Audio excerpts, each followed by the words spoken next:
The point of that question is to talk about this rise in anti-Semitism that we are seeing all around the world, but particularly here in Australia too, the likes of which have not been seen since the Second World War. How do you reconcile your thoughts with that? Look, once again, the responsibility is mainly on Hamas, indirectly on Iran, now even directly on Iran.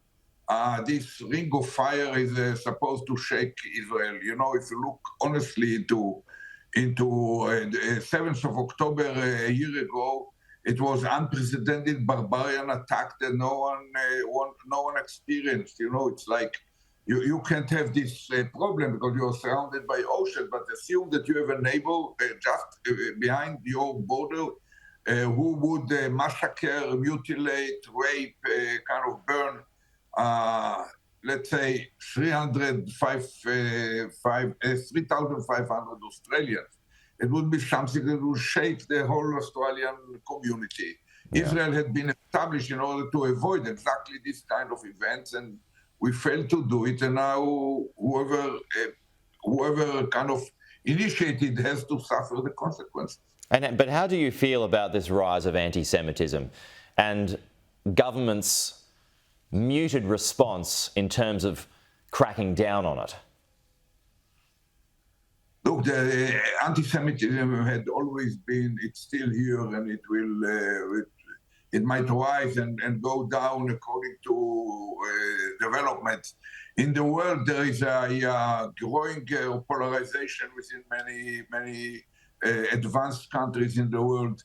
There is a rising calls for isolationist approach to xenophobia and to kind of these elements, this kind of pendulum movement rise once again anti-Semitism. We have to leave it, and some people put some blame on Israel. I don't think that Israel is directly should be blamed for anti-Semitism. It had been long before Israel had come into existence, and will be with us all along the way. It's part of life. I'm glad to say that many governments in the free world are fighting very effectively anti-Semitism, but you cannot totally kill it. Just a final point here. Of course, you're fighting wars on multiple fronts at the moment, and the world waits to see what Israel's response against Iran is going to be. What do you think, or what do you hope it would be? Look, I think that if you want to get an illustration of what might happen, look at what happens in the Yemen port of Hodeidah. It's the same kind of distance, like from Jerusalem to Tehran, it's about 1,300 miles.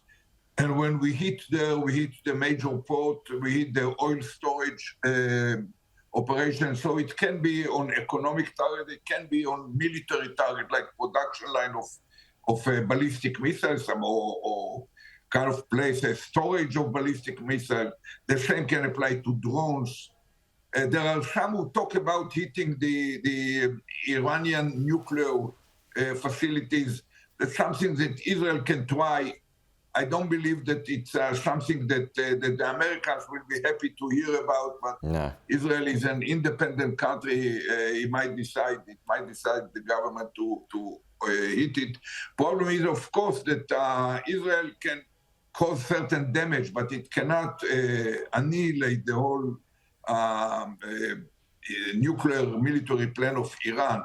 For this purpose, you need America, and America doesn't seem to be ready for such an operation. So it's still over in the air. Some in Israel believe that we have to do it even if we do not fully destroy the Iranian installation, in order to make sure that the world realize that a kind of severe risk to the whole NPT regime and to the stability of not just the Middle East, but of the world, is emerging in front of our eyes, and no one takes action about it. Okay. That's Ehud Barak, the former Israeli Prime Minister, joining us live on the program. Appreciate your time this morning, sir. Thank you. We'll talk to you soon.